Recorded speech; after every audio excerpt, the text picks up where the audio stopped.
Post spinal headache అంటే ఏమిటి, అది ఎవరికి వస్తుంది అని ఈ వీడియోలో తెలుసుకుందాం. కొన్ని సర్జరీస్కి అనగా శస్త్రచికిత్సలకి జనరల్ ఎనెస్థీషియా అనగా పూర్తి మత్తు కాకుండా కేవలం నడుము కింద భాగం వరకు మాత్రమే మత్తు ఇస్తారు. దానినే స్పైనల్ ఎనెస్థీషియా అంటారు. అనగా వెన్నుముక్కకు ఇంజెక్షన్, సూది ద్వారా శరీరానికి మత్తు ఇచ్చే ప్రక్రియ. అయితే ఈ ప్రక్రియ తర్వాత కొందరిలో తలనొప్పి వస్తుంది. దానినే పోస్ట్ స్పైనల్ హెడేక్ అని అంటారు. ఇది ఎందువల్ల వస్తుంది? మన మెదడు మరియు వెన్నుముక్కలో సాధారణంగా నీరు వంటి ద్రవం ప్రవహిస్తూ ఉంటుంది. దానినే సెరిబ్రోస్పైనల్ ఫ్లూయిడ్ సిఎస్ఎఫ్ అనగా మస్తిష్క మేరు ద్రవం అని అంటారు. ఇది మన మెదడు మరియు వెన్నుపాములో ఒత్తిడిని నియంత్రిస్తుంది. స్పైనల్ ఎనెస్థీషియా ప్రక్రియలో భాగంగా ఈ ద్రవం కొంత బయటికి కారిపోతుంది. అయితే కొందరిలో కొన్ని కారణాల వల్ల ఎక్కువగా పోతుంది. తద్వారా మెదడులోని ఒత్తిడిలో అవకతవకలు జరిగి తలనొప్పి వస్తుంది. స్పైనల్ ఎనెస్థీషియా ఇచ్చిన అందరిలో ఈ ఇబ్బంది వస్తుందా? స్పైనల్ ఎనెస్థీషియా ఇచ్చిన అందరిలో ఈ సమస్య రాదు. కేవలం ఎవరిలో అయితే సిఎస్ఎఫ్ ద్రవం ఎక్కువగా పోతుందో వారిలో మాత్రమే వస్తుంది. అది చాలా తక్కువ మందిలో జరుగుతుంది. మిగతా అందరిలో ఎటువంటి సమస్య ఉండదు. పోస్ట్ స్పైనల్ హెడేక్ ఎవరిలో ఎక్కువ వస్తుంది?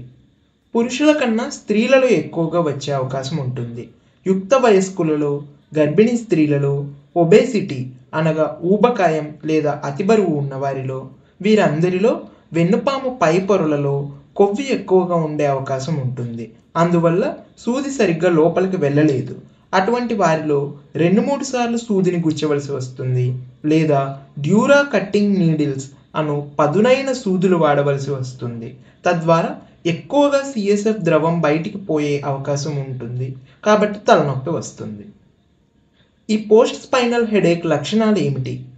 తల వెనుక భాగం లేదా ముందు భాగంలో తలనొప్పి రావడం, స్పైనల్ ఎనెస్థీషియా ఇచ్చిన 2-3 రోజులలో తలనొప్పి మొదలవటం, నుంచున్నా లేక కూర్చున్నా 10 నుంచి 15 నిమిషాల్లో నొప్పి ఎక్కువ అవ్వడం, పడుకుంటే 20 నిమిషాల్లో నొప్పి తగ్గిపోవటం, ఇలా కనిష్టంగా 5 రోజుల పాటు, గరిష్టంగా వారం రోజుల పాటు తరచూ తలనొప్పి వస్తూ పోతూ ఉంటుంది.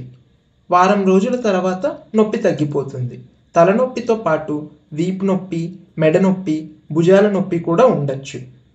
ఈ పోస్ట్ స్పైనల్ హెడేక్ వచ్చిన వారు ఎటువంటి జాగ్రత్తలు తీసుకోవాలి?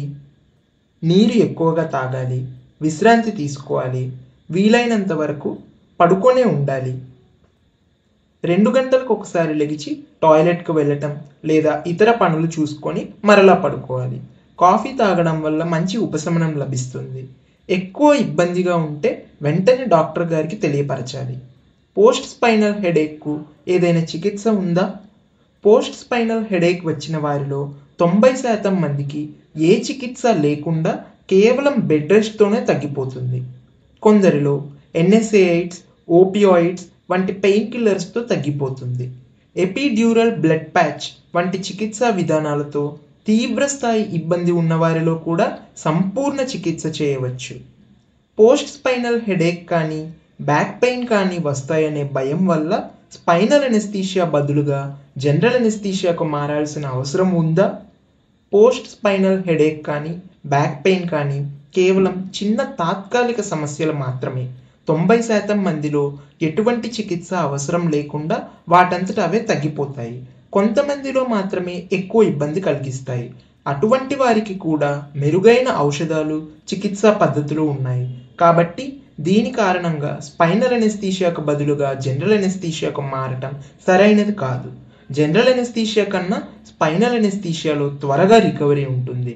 కాబట్టి స్పైనల్ ఎనెస్థీషియానే ఉత్తమం.